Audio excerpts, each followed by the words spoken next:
On this episode of This Must Be the Place, we're going to talk west side of St. Paul, not to be confused with West St. Paul, but the neighborhood, the west side. We're going to chop it up a little bit on some BooMTimeS and some state basketball and some just maybe some Tribe Called Quest conversation. Oh, yeah. It's already been heated. Yeah. I don't know. Are we doing a real estate topic? Yeah, we're going to do a real estate topic. We're going to do a real estate topic. Briefly, too, so, sprinkle. Yeah, brevity. This must be the place. Yeah, this must be the place. Ain't no time to waste. Ain't no time to waste. So whether you in Minneapolis or St. Paul, Bloomington to Maple Grove, from the east side to the west side, down south to way up north, let me hear you say, this must be the place. Yeah, this must be the place. This must be the place. Hello.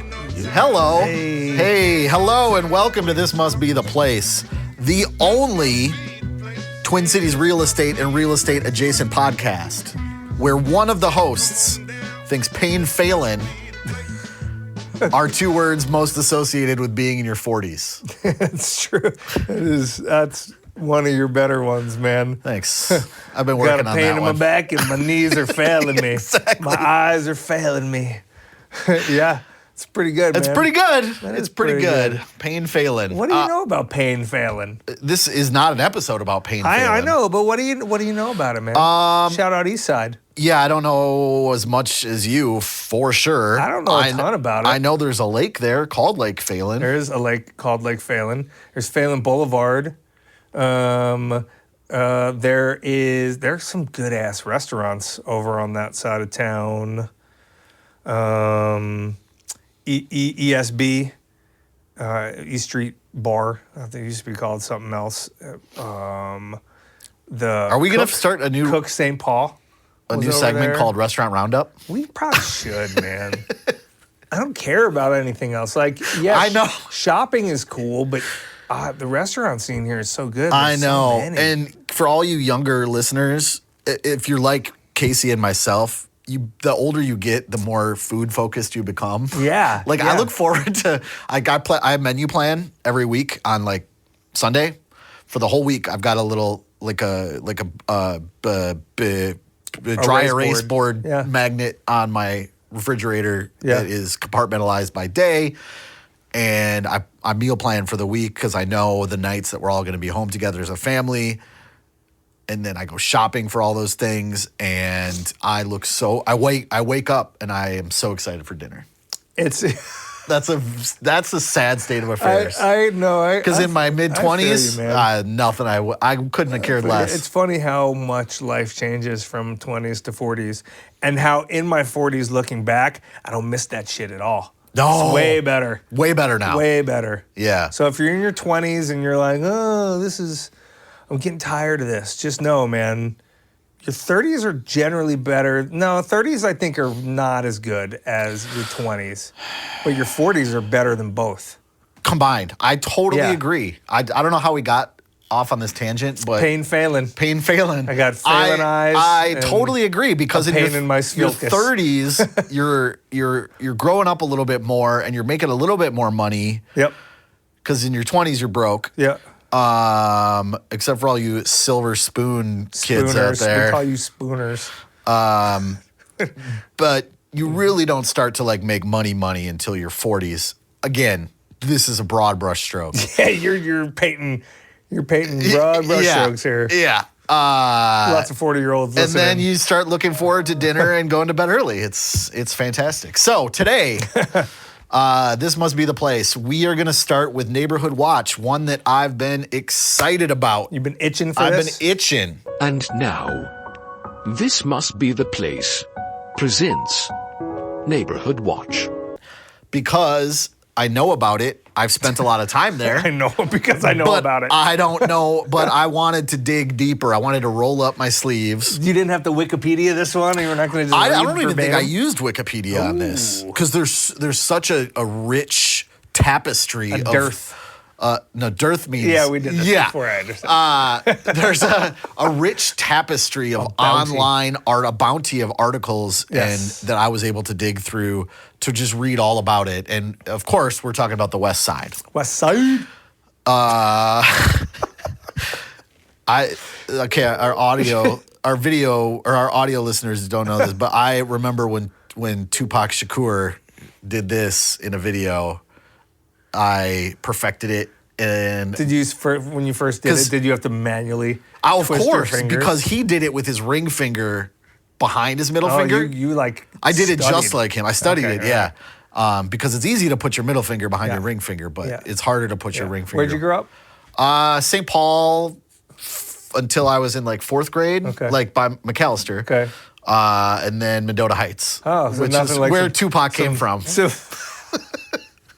dude, my wife was telling me about some of the things that happened out here that I was not privy to growing up. She said perms were a big thing in Apple Valley around the gangster rap era.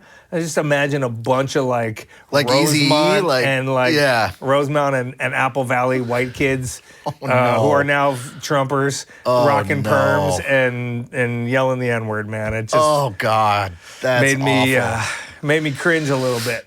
Yeah, I didn't really experience the perm. Ours were more girls wearing overalls. Only one. I thing, just like remember cross overalls colors. everywhere and flannel shirts tied around your waist. Yeah. Yep. That got hemp into the grunge necklace. scene a little bit more. Yeah. The guys wore the tight necklace like Jared Leto from My So-Called Life. Yeah, the hemp the flannel. necklace like super tight, and then maybe like some kind of pendant in the middle. Yes. Anyway, we're talking about the West Side. Yeah, West Side. So the West Side, what you know about the West Side? I love the West Side, man. We're going to talk about what you specifically want to talk about the West Side coming up, but Yeah. So, for a long time, I equated West Side and West St. Paul as the same thing. yeah, you're not from because here. they That makes sense. blur. Yeah. They blur. Yeah. Not realizing that West St. Paul is a different city, Mm-hmm. like a completely different city, and the West Side is like West St. Paul kind of comes down like that, almost like like your fingers sticking down towards the Mississippi River. Yep. Where Harriet Island is. Yep. And the West Side is kind of like the fingernail of the finger. You know what I mean? It cuts the tip of that. Man, you paint a pretty picture. Yeah, sorry. there are other pictures I could paint with that. No, imagery, I get it. But so it's right around Annapolis Street. Sure. And the reason I started going over there is because the first record I ever cut in Minnesota in a professional studio was at a place called Ambient Sounds, which was on Smith and Annapolis. So Smith is, if you guys don't know, Smith is what the High Bridge is. So the High Bridge goes from basically West 7th in St. Paul proper, Yes. up and high over the Mississippi to the West Side. And Smith and Annapolis is the border of West St. Paul and West Side. And shout out Ambient Sounds, rest in peace Bob Kane, great engineer, did a lot of local people's first records. Maria Issa, who ran for State House on the West Side, she might even be a state senator. I don't even know. I got to check it out. I'm going to have to fact check all that. But he did a lot of stuff. He was so it's the reason I went over to the West Side first time was to make music there, and then Not the murder of Tina Issa. no Maria Issa Maria Issa. Yep. Okay. Not Continue. murder of Tina Issa. Murder dirter. Maria Issa is a fantastic artist, and now oh yeah, sure. she won, correct? She did, yeah. Yeah, she's amazing, right? It's funny how many local. I don't know too. There's Nick Muhammad, and I'm not sure if he won, but he was in a group called Guardians of Balance. I almost said Guardians of the Galaxy. I could tell you were on your Guardians way. of Balance, and Maria Issa, who Yeah, was she's in from the West Minnesota Side. House. You were right. And she was. I remember Bob recording her when she was like 14, and he was like, "This young girl I'm working with is amazing." He had this real smoker's kind of gruff voice. Yeah. And so, but back to the West Side. And then I started going over there more because there are a ton of to get back to food. There are a ton of amazing Restaurant Roundup. There are a ton of amazing Mexican spots over on the West Side. Oh yeah. So I would go there for El Burrito Mercado. I would go there that's for the the one. taco house. I would go there for Boca Chica, Yup, which is Boca which is Chica, our too. family place that we go at this Oh, point. still? Yep. And then there's just a sprinkling of other stuff all around the I don't want to call it the island, but it's not like the tip of the west side where it looks over onto St. Paul proper. So yeah, it's a cool, convenient place. Harriet Island is part of the west side. So yeah, love me some west side. Yeah, I do too. I grew up kind of over there, where I grew up in Mendota Heights, but the schools in Combined, which, yeah. that were, the boundaries and stuff. West Side was one of the boundaries. So, I had some friends that lived on the west side. So west side, West St. Paul, and Mendota all would go to and Northern Egan. Two Rivers. Yeah. Hidden River? Two Rivers. Two Rivers. Right. Formerly Sibley. Formerly Sibley. Yep. Now Two Okay. Rivers, and then Northern Egan too. Yeah, okay. And that was District 197. So went to school with a lot of kids from the west side, so I got to spend a lot of time there. Yeah. But other than that, and occasionally eating at Burrito Mercado, Which is amazing. which is a bucket list place to go get some really good Mexican food. Yeah.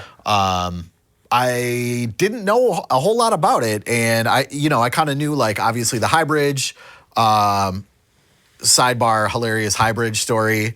Shout out Debbie and Anna, my mother Debbie, my sister Anna.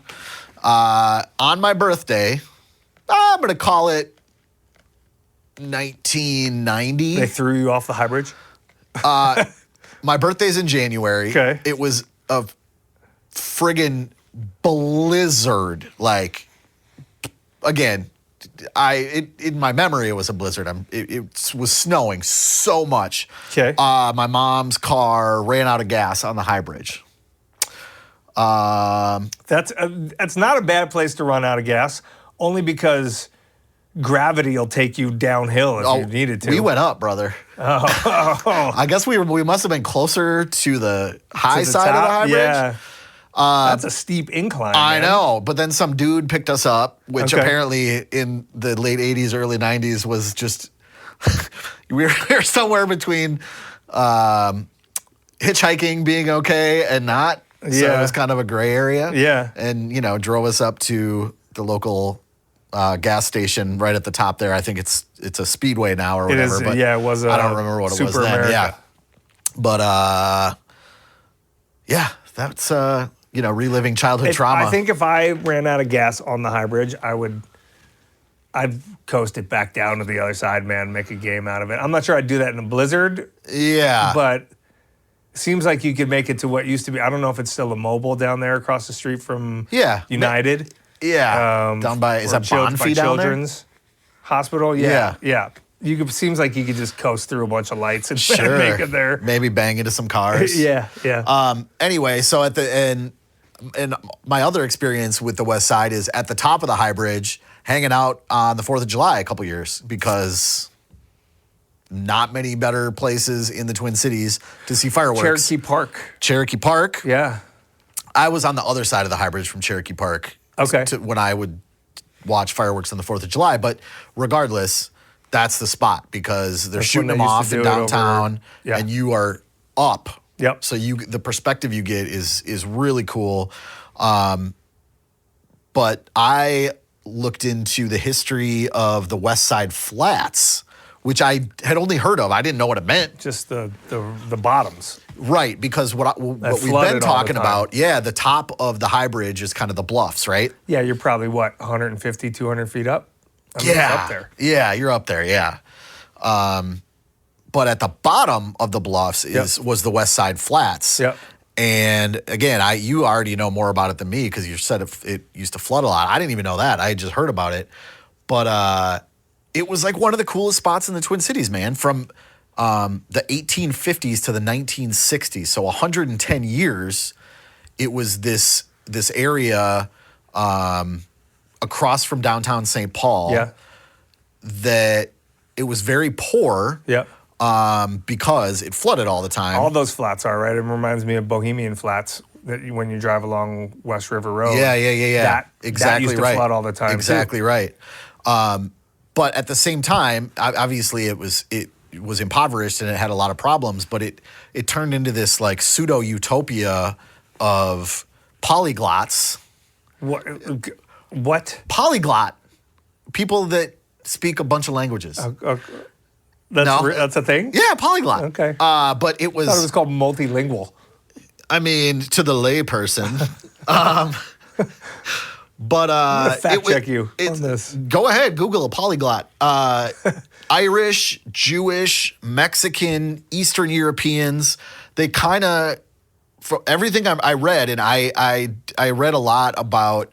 I do Mexicranian. Oh, that's pretty good. Yeah. I just came up with But that. they all lived together in harmony. Crime rates were really, really low. And although it was a very impoverished area, and it flooded seemingly almost every year. Like, Yeah. I've read stories about these people had water. It flooded their basement up to the first floor where they were like ankle deep in water. Yeah. And that's just kind of how it was. You don't hear about flooding as much as you used to. Even when I first got here 30 years ago, like Shepherd Road flooding, but like By the pool and yacht club. everything by Harriet Island, and this would be just, I want to say south, but it's probably east of Harriet Island along the Mississippi, where the flats would be, would all have been underwater. Yeah, man. And it was this unique little pocket where there was thriving businesses, and the business owners were from all of these different countries, and it was kind of this like, again, it was not utopian, but in the ideal of like Communist. sure. Karl Marx would have loved it. Yeah. It was also known as Little Ellis Island because that's where people, Interesting. the poor immigrants from all of these countries would come and live together and hang out with each other. And I really am not, I don't think I'm painting like too rosy of a picture. It was really that cool. So Now that area right now is really industrial. yeah, I was going to and say commercial. 1952 was kind of the straw that broke the camel's back because that was like the worst year of flooding ever. Yeah. And the city was were like, like, "No more." we're done with you. Yeah. Yep, you all got to leave. Yeah. Like when the club closes, y'all don't Yeah, have to go yeah. home, but you can't stay here. Yeah. And they didn't even, they maybe gave them like a small amount of money, but nothing that they could negotiate for. And they basically just got kicked out, tore everything down, and built up this industrial When was park. the Ford Parkway dam built? Any idea? Nope. I wonder if that Coincided. stopped some of the flooding. Oh, I see what you mean. You know what I mean? I see what Like, you mean. Sure, some of the downriver or early whatever. flooding. Yeah. Yeah, you might be right there. That would make sense. But yeah, from 1952 through the next couple years, everybody got kicked out, demolished all the houses, built this big industrial park. Yeah. And the kicker is, the fucking city built this dam after they kicked everybody out that stopped water from coming in. Oh, good for them. Yeah. Gotta save the business interests. Yeah, exactly right. Yeah. Exactly right. Look, this is America. Yeah. You know? But that's how it happened. So it remained dry for this industrial park Yeah. afterwards because of the Now there are residential townhomes and stuff, right? townhomes. Yeah. Well, the townhomes are more on the St. Paul side of the river proper. Yeah, maybe you're right. I'm I thinking forget what that area is called, but between it's the up from, river like Irving and Park. between Irvine the Park. river and Shepherd Road, right? Yes. But not on the other side of the river. Yes. That's why I Yeah. got confused. Yeah. So Okay. the other side of the river, on the west side of the river, is a lot of like big new apartment complexes or Right. condo complexes. I'm not sure if they're condos, but I think they're more rental apartments, market rate, subsidized Sure. stuff. And then like Fratelloni's headquarters is down there, or at least their machine shop, service shop is down there. So when I bring like my snowblower or whatever to get the carburetor rebuilt, it's down on the west side. There's a really cool, because we are real estate-ish Yeah. Somewhat. You know, we're realtors. Yeah. There's a place called All Inc. down there, ALLINC, and they're dope. They're kind of like Warner Stallion, but bigger. So it's appliances and vanities and anything home related. They have like a showroom and stuff? They have a huge showroom down there. I'm not familiar. And they're local, and it's a really cool place to go if you're looking to price sort of everything or get something made for a bathroom vanity that's like custom-ish, but not like custom money. You can go all the way up to custom money there. Yeah. But, so we really utilize that. But not necessarily like mass-produced stuff you'll see in flips and homes and stuff like that. Yeah, I mean, they like, do. So, but like from an appliance standpoint, sure, yeah, it's like Faber and GE and whatever other top Miele. I always thought it was meal. Oh, whatever it is. I don't know. The German oven brand that's friggin' amazing. Viking, all that kind of stuff. So there's lots of cool little, local headquarters of businesses down there in this part. But as cool as they are, to me, the West Side is all about Ceasar Chavez. Yeah, Boulevard. Ceasar. It's all about the food, man. Yep. Before you talk about the food And the gangster tours. and the Wabasha Street Caves, I just wanted to clarify. Do you know why the West Side is called the West Side, even though it's not west of St. Paul? Because it's on the west side of the Mississippi. That's exactly right. Yes. So if you look at a map of the Twin Cities and you look at the Mississippi River, that thing pretty much goes north and south, right? But as it winds from Minneapolis to St. Paul, it does this little thing around that part of St. Paul where it goes north. It like the thing you were talking about, right? It loops and swoops. It loops and swoops. So the West Side is technically south of downtown St. Paul, but like Casey said, it is west of the Mississippi It's the River. West Bank And it's the only part of the city of St. Paul that is west of the Mississippi River. Yeah, because technically, Highland, Mac Groveland, Miriam Park is West St. Paul. Right, but Right? it's north and east of the river. Yes. Right. And what's even weirder about when you move here, you really understand how weird this place is. 35E, south or north, or 35W, south or north. Yeah. They don't go east or west. No, right. You wrap your head around that when you're just coming into town. They call it 35 and East. then the west side, West St. Paul, South St. Paul. Yeah. So how do we go from the west to the south, Should be like the west side, South St. Paul, more South St. Paul. Southmore, St. Paul. Well, as discussed in prior episodes, Minneapolis makes sense and St. Paul doesn't. But that's just one man's opinion. It's charm, man. It's charm. How many times are we going to go through this? It is charm. You're right. Caesar Chavez Street. Yes. Boulevard, sir. I thought it was street. I think it's a boulevard. You might be right. But yes, that's the place to go for, some of the best, if not the best, Mexican food in the Twin Cities. Yeah. What else do you want to talk about? Wabasha Street Caves? I do. Or do you want to talk anything more about the restaurants? First of all, I want to always talk about the restaurants. Yeah. In my opinion, the best carnitas in the city, and I'm a sucker for carnita, is Boca Chica. They do it right, man. It's always got the little crisp on the outside of the pork shoulder, and it comes with just some green onions laced in there. And you got the sides if you need them, but you don't need them, man. Like flour tortilla, pork, green onion, roll it up like a cigarette and eat that joint.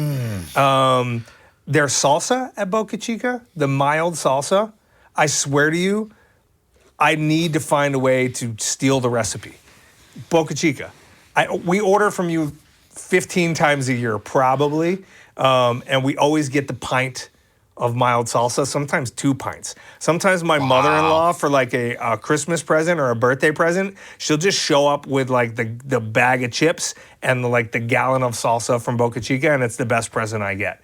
The salsa at that place, man, I don't know what they do to it, but it is the best in the city. If they figured a way to get it into local store like Lunds and Byerly's or Kowalski's, I would Never run out of it. It is the best ever. It's not like a pico. It's not like a pace sort of picante style. It's more like watery, right? It's watery Yeah. and it's like sweet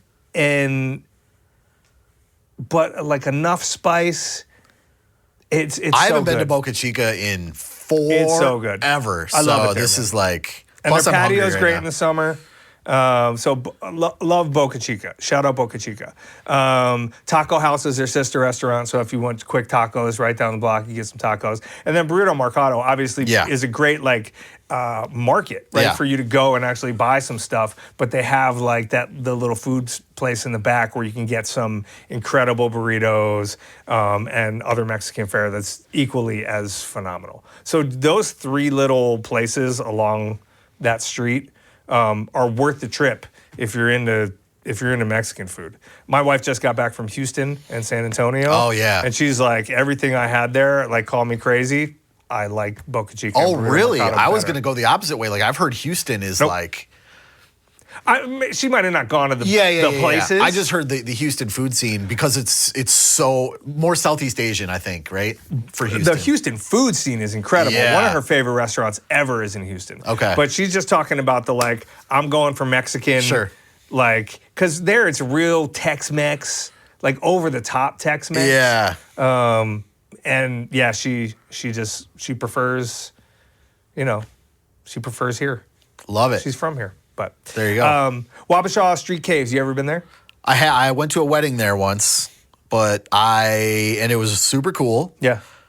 but I don't know any more than what I saw. Yeah, so it's a cave that exists on Wabasha Street. So if you take the Wabasha Street Bridge over from Downtown. or if you're on Ceasar Chavez, you kind of take that heading west, it'll wrap around and become Wabasha, links up with Wabasha. That's right. And you look to the left, and there are these caves. And I knew the caves originally from people telling me they used to throw raves and parties in them in the 80s and 90s. Yep.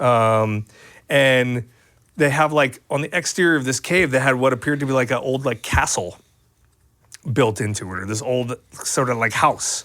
Right? And you walk into the house, you're walking into the caves. That's right. And they have this whole tour where they talk about how it was used, the uses of the caves, their original uses for making, I think, drying mushrooms, storing mushrooms. It was mushrooms. Yeah, you're right. Storing mushrooms because it's a damp, dark place. Yeah. What better? Yeah, right.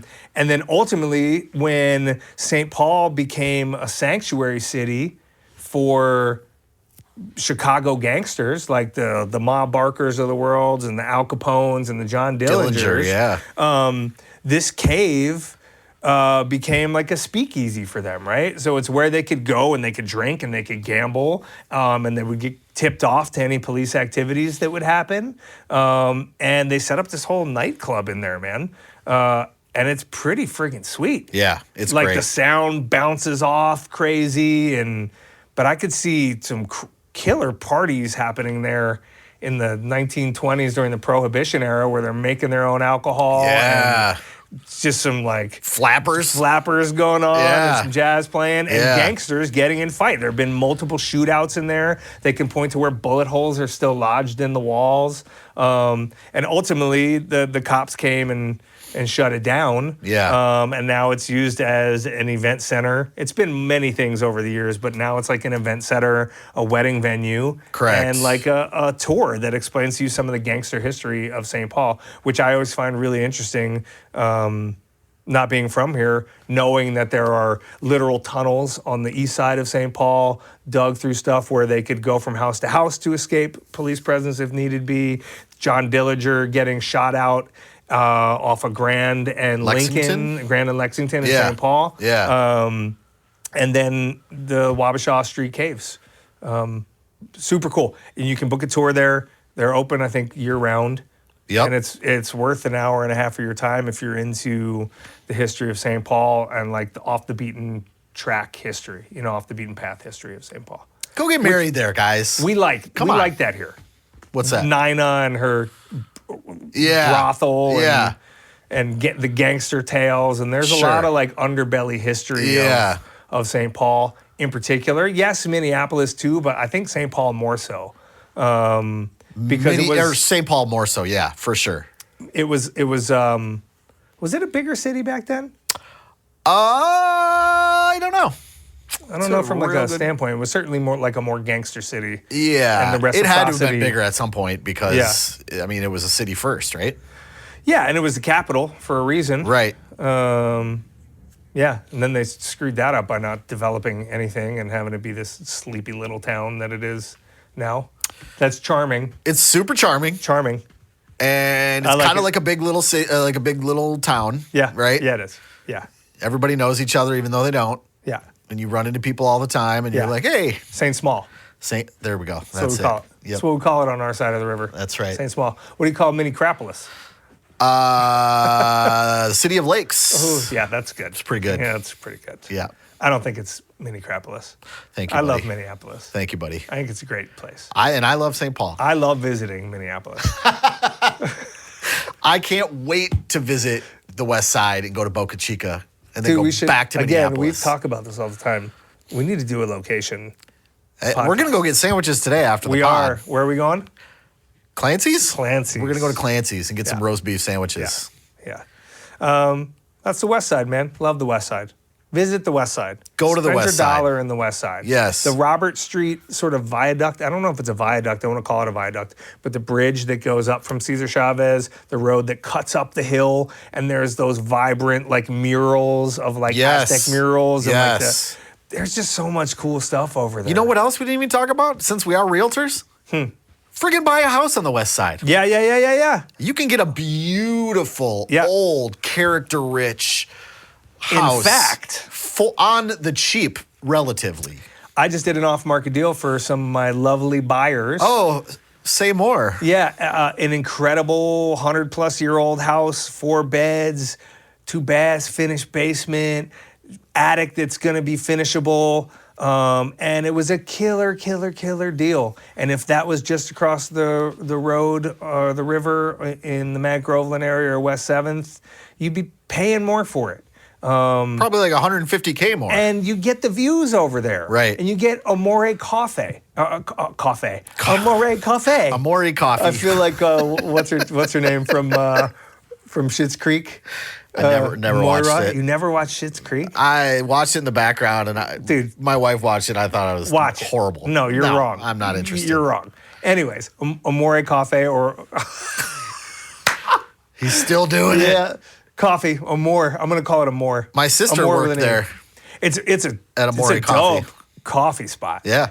What used to be the Cherokee Grill, I forget what it's called now across the street. It used to be called the Cherokee Sirloin Room. No, okay. Back all when I right. was in high school. And technically that's West St. Paul. Yes. But that's right on the border. Yeah, right on the border. So Annapolis there's and tons Smith, of cool stuff to do over there. And the houses are great. And they have all the same architectural interest that you get on the other side of the river. Yeah, man. And if you're close to the bluffs, you're getting killer views. Yep. Yeah, it's a sweet place. I love me some West Side. I love me some West Side as well. Real estate topic du jour. We're going to briefly hit on this just because as realtors, when we're at a get-together, if we're around family that we haven't seen in a while, We let them know we're realtors. ultimately, well, they know we're realtors. And And if they need help buying or selling a house, they come should to us. call us. Come to us. No, but the first thing they talk about is what's going on in the market. What are you seeing from interest rates? That's what I always hear first. That's what people want to know.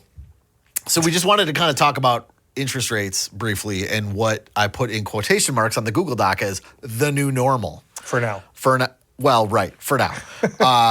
But as everybody knows and as we've talked about, 4 years ago-ish, interest rates were, 2.75%, which was a crazy, unsustainably low number. About a year and a half ago, I saw them climb as high as 8. Mm-hmm. And for the last year and a half, and moving forward even for the foreseeable future from all of the lenders I talked to, other agents I talked to, we're kind of in this, it's definitely not a sweet spot. I'm not going to call it a sweet spot, but it's a spot of 6.5 to 7. Right? Yeah. The rates on bonds just dropped a little bit today, which may signal there's a Fed meeting today. It might be happening now or in 2 hours. Okay. So we'll see what the Fed signals. But there's been no indication that they're going to do anything drastic, well, right? no, Not that I've because heard. they're worried about Inflation. I was going to call it a different word, but Yeah. they're worried about inflation again because of the recent uncertainty with our economic position due to The trade hell wars. you say there's volatility going on with this dude in the White House. Yeah, Well, thankfully, the Fed is separate from the executive branch. Sure is supposed to be, and we Well, hope it that is. we hope that it stays We hope that that way. it stays that way. Yep. Yeah. And this is compounded by the leader of Freddie Mac and Fannie Mae. Those are large backers of FHA and loans. Yeah, mortgages, Right? yep. Mortgages, yep. Ousted 14 board members on Monday. And so there's another meeting Seems great. today or soon that like there might be some big changes coming in with that. So it is an uncertain time or a time of change. But if one thing is certain in our industry, the only thing that's certain is change, right? Right. In the 80s, interest rates were in the 14s to the 20s. And Right. then they went unsustainably low, like ridiculously low, which coincided with a huge jump in prices, right? So Right. you might have, you might be paying, the boomer in your life might be saying, I paid $40,000 for my first house. Yeah, cool, but you were also paying 15% interest. Right. You know what I mean? Like Right. they might be $400,000 now, but at 2% interest, that helped offset some of that pain. At 6.5%, 7%, you have those affordability discussions creeping in a little bit. Right. It would be a lot more palatable. 6.5% would be totally palatable if prices weren't quite so high. And that has to do with supply. Supply, yeah, Right? correct. And that has to do with I'm liberal, man. I'm as liberal as it come. I'm a progressive person, right? Yes, me too. And so I generally think regulations are helpful because without regulations, we would still have, 7-year-olds working in mines and And their thumbs and being in your hamburger segregated meat. schools and like Yeah, drinking right, fountains, right? Right. But in the extent that I'll say that maybe hopefully some loosening or some rethinking of zoning and restrictions around density or just around housing Yeah. and building Parking can get some more housing built, Yeah. especially in the Twin Cities, where you don't have to go out to deep Lakeville or on the edge of Rosemont and Farmington Right. to get the supply and to get the pricing that you want. Because that's where we're at in the cities right now. Like, even though we have more supply on the market, we don't have a lot of supply on the market. Nope. So what we're seeing right now still are frustrated buyers having to go at or well above asking to multiple offers. And interest rates don't really seem to play into that because it becomes a feeding frenzy. Right. So, to get back to the interest rate portion of it, it's down. It's down a little bit from where it was, and again, hopefully, we are on a long, wild roller coaster down. Yes. Where we're doing this. Yes. But I've said it before on this podcast, and I think you originally said it because you're the king of the phrase, the quick phrase, the quippy. But marry the house, date the interest rate. Right. Because you can, if you're planning on being somewhere for 20 years, you can refinance if the rates become more favorable. As long as you can afford what you're doing now. That's it. Right? If you can afford it now. That's the worst and it's you're gonna be. just saying, I'm going to wait. Yeah. Well, if you wait for a year and interest rates are down 0.5 point, prices are probably going up. Right. And competition correlated with that, right? Yep. Like reverse correlation with that. Right. So if you find the place you love, get the place you love and refinance later because it will be worth your time in the end. It'll be worth the closing Or if rates costs. go up, then be happy. Then you're locked in. right. Exactly. Then you're locked in. Conversely, And the you're locked only in. fluctuation you would have is property taxes Yeah. and insurance. Yeah. But your mortgage percentage would be locked in, presumably. Yeah. Yeah. But I mean, we started kind of going off on a tangent there about like multi-unit housing and different policies that could be implemented politically in the future. But like, I think another episode topic we could talk about eventually is like the Minneapolis 2040 plan, which was a thing implemented a few years ago that most people in our industry hate. Didn't they just push that? Don't they have it like a 2050 plan now? Didn't they Yeah, just well, I think we should do an episode. reassess? We should do an episode on it because most,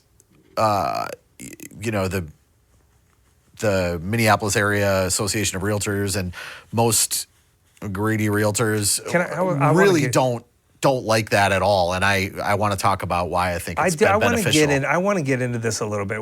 Yeah. We should do a show on it. We should do a show But just on it. in general, as a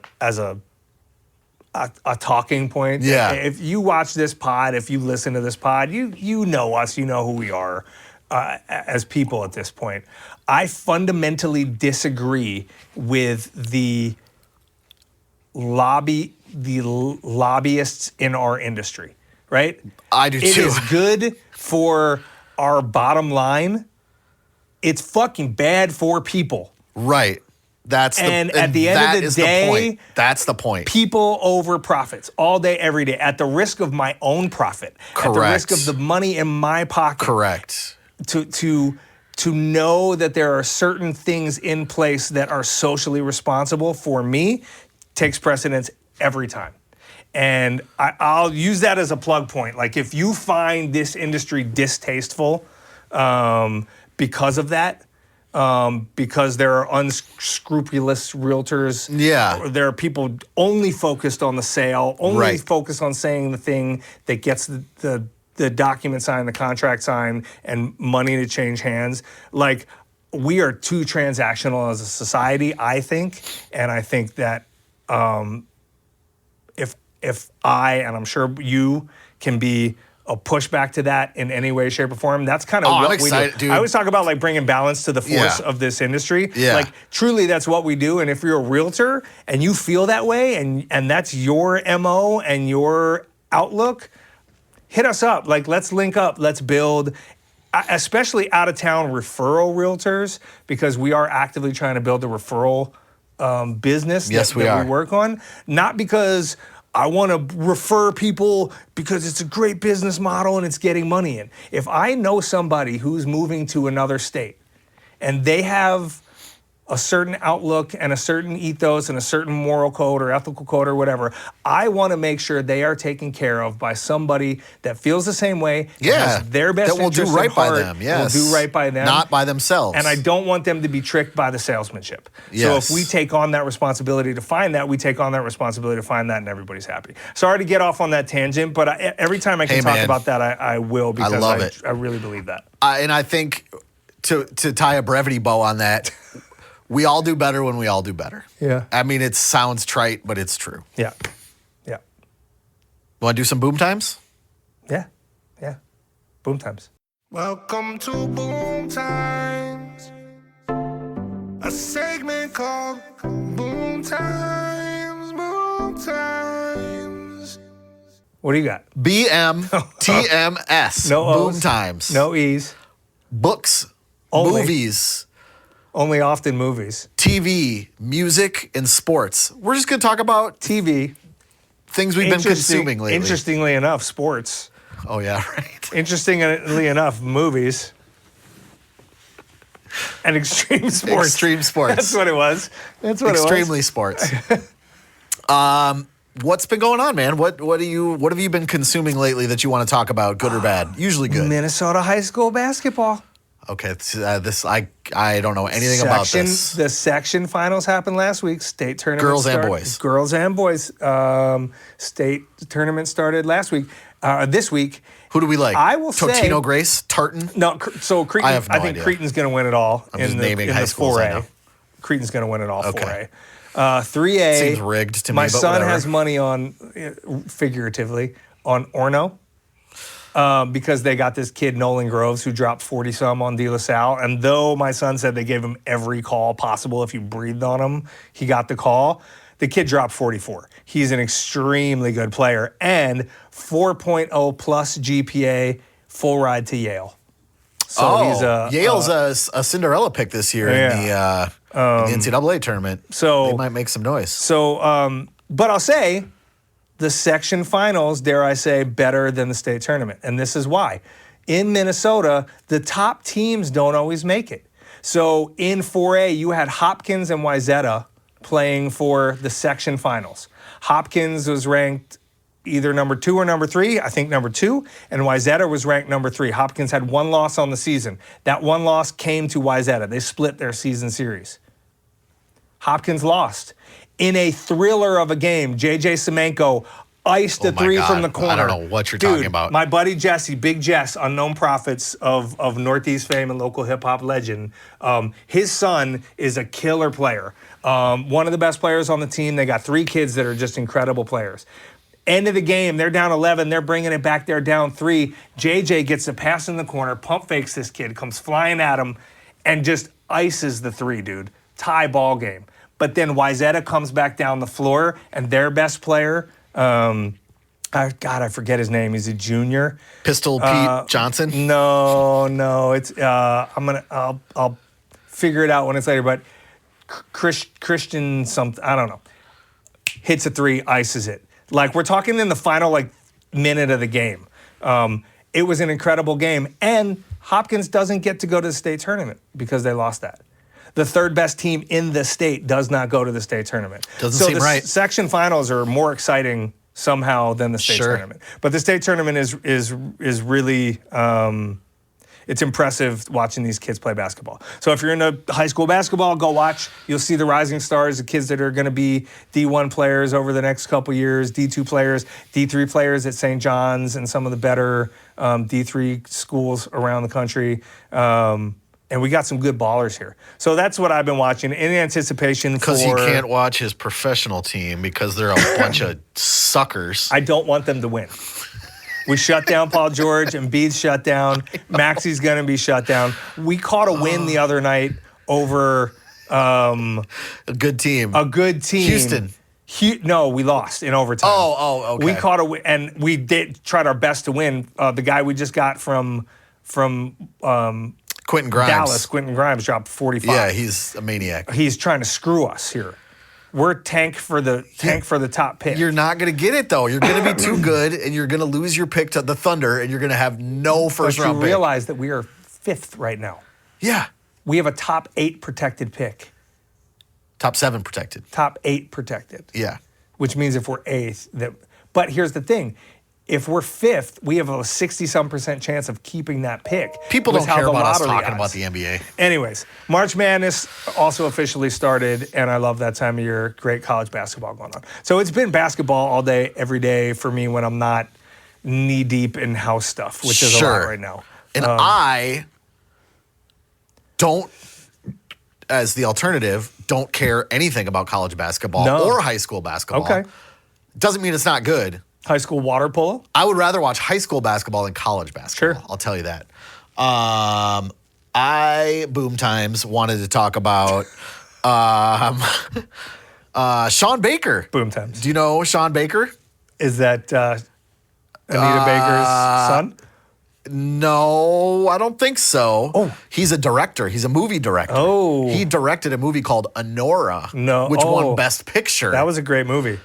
And he's so my wife and I just watched it for the first time. A wee bit sexual in content in the beginning. Well, I had heard the first half you don't want to watch with your kids. First half is going to be awkward. Softcore pornish. Yeah. But the movie's great. He had previously directed many movies, but 2 in particular that my wife and I really, really loved, The Florida Project and Red Rocket. And I was so excited to see this. Oh, I remember the Florida Project. I Dude, didn't realize that was so him. good. That's a great movie. It's such a good movie. The way that ends, when they run into Disney World. Yes. Oh my God. Yeah, with the girl. Now it makes sense that Honora was so good. Yeah, because he kind of Awesome. directs movies like with the undertone of like kind of the seedy underbelly of society, It's but visceral. with heart. Yeah. Yeah. And Honora's like funny too. Like they're Dude, comic I moments was in laughing out loud at Honora. And her as an actress, She's great. She speaks so much differently than she does in the movie. She's like so sweet. Yeah, you would never know. Oh my God. Good Anyway, call. we watched Honora. It was great. I love his other 2 movies I've seen. I got to watch some more, but he's a super talented dude, and he casts super talented people and probably works with really great people. So I wanted to shout that out. Watch those movies. Check out Sean Baker. Give him your money. What else you got for BooMTimeS? Because I got one more thing. So I do have one more thing. Okay, good, go. So remember when we talked about Murder Dirter? You murder my dirter. Are you going to talk about the new Yes. Murder Dirter show Yeah, that yeah, I got yes. 20 minutes into and turned off because it was awful? Yeah, it's not. You got to get past the first episode Okay. to buy into Amanda Seyfried as a cop. Yeah. Because she doesn't A have single mother She cop. doesn't have the accent. No. She doesn't have the grit, right? You just No. think of her as. But she was great in that. She's good, in yeah. the show where she was the chick who ran Theranos, Oh, I didn't see that. Elizabeth Holmes. Yeah. I think that was She's incredible. She's been good in other things, So for sure. We're on episode 3, and it's pretty good. Oh, I turned it off. It's pretty good. I thought of you. I started watching it. It's called Long Bright River. Yeah. And it's pretty good. It's missing the accent from her. She is no Kate Winslet. Nuh-uh. Kate Winslet was exceptional in Yeah. that role. But it's a pretty good drama, and it does show Kensington, the area in Philadelphia, which really was like the opioid capital, Still the meth is, capital right? of the world. Like you talk about Zombieville, Yeah. that's Zombieville. It's bad. Bigger than badder than any city. Yeah. And the interesting part about Amanda Seyfried as a actress, of Mean Girls fame and other fame. Yes. She's from Allentown, I which did not know that. is an hour west. So where I'm from, Reading, You're south? Philly, Reading, Allentown. Kind of makes this triangle. Oh, okay. Right? So Allentown's more on the way to New York, home of Dorney Park and Billy Joel's famous song Allentown. But it's close to Philly, and so she has a lot of family from that area that is suburban Philadelphia, and probably knows it pretty well, and I think plays the role pretty well. Interesting. Okay. I don't know if I'm going to give it another chance. It's okay. There's a lot of content to be consumed. I There just is. shout it out as, There is. as another show that The we're only watching other right now. BooMTimeS I want to talk about, and I've mentioned this a couple times, and I don't even know how familiar you are with this guy or his art or his band. Paul Westerberg. I know the name. So Paul Westerberg was the lead singer of The Replacements, who's probably my favorite band of Sure. all time. Like, Okay. if you're talking about artists of all time, for me, it's like Prince, and it's like David Bowie, and it's like Flight of the Conchords. MF Doom, and A Tribe Called Quest, and The Replacements, and a couple other bands or whatever. They're that Sure. good and that important to me, and they're local. I was gonna say from And- here, right? He lives here, and he's a notorious recluse. Okay. Like he hasn't made music that he's been released in a decade at least. Sure. But he lives in Minneapolis. I know Sure. where he lives. You stalk him. I mailed him a letter in the mail, snail mail, Said if you need to sell your house, and I said I essentially was like, Paul, this is a long shot. This is not going to happen. But I basically introduced myself and our podcast, and I said we want to do an episode on the neighborhood in which the Let It Be house. So they put out an album in 1984, I think, called Let It Be, and the cover art is the 4 of the Replacements. Bob, Tommy, Chris, and Paul sitting on essentially the roof of this old house in Uptown, or close to Uptown. Okay. And it's an iconic photo. I've been there. I've taken photos. I love it. And I was like, hey, man, we want to do a neighborhood watch on that neighborhood, and we want to talk about the Let It Be house. And I'm like, you're probably not going to do it. I get it. Here's my contact info. Threw it in the mail. You didn't slide in his DMs? I did not. And I just did that yesterday. So All right. Fingers crossed for Paul. fingers crossed, if we can get Paul Westerberg on this podcast, again, it's not going to happen. But if we can, to talk about the Let It Be house, and I was like, whatever else you want to talk about, we won't talk about certain things if you don't want to talk about certain things. But stay tuned for Paul Westerberg. Slim cool. chance, but it may happen. That'd be cool. We should send letters out to lots of like our favorite people that we have no shot of ever speaking to, Sure. just to see if they get back to us. Just because we might get one of them. Send them a link to the pod. Sure. Who would you send letters to? Who would I send letters to? Yeah. Oh, wow, man. See, you're I'm not connected. You already know all these people probably. No, the people that I would send letters to the people that I know in hopes that they would come on, which they wouldn't. But if I could send letters to like anybody to come on, first and foremost. I mean, like locally, because they're not going to fly I was going to say here. Barack Obama would be Oh, like, I would Jesus. shoot No, one I'm out. not getting that. I'm not. I would shoot one out to Obama because I think he would be awesome to talk to. You could talk to that dude about anything. For sure. Anything. For sure. Locally, that's an interesting one. I think I'd send one out to Walls, Tim Walls. Sure. I think I'd send one out to Anthony Edwards. I think. Don't even get me started. I understand, but I think he'd be a funny chat. Oh, he'd be great. I mean, that would be. I would die. Yep. I'd be so happy. I think I would send one out to Kevin Garnett. KG would be a good one. I mean, is he local? I've heard he still has a property here, but I don't know. Maybe not. Yeah. Obviously, you can't send one out to Prince anymore. But you could send one out to Wendy or Lisa. You could.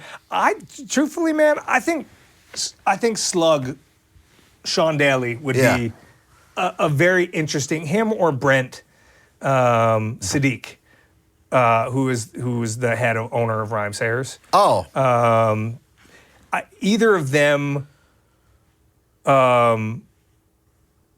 would be really interesting to talk to.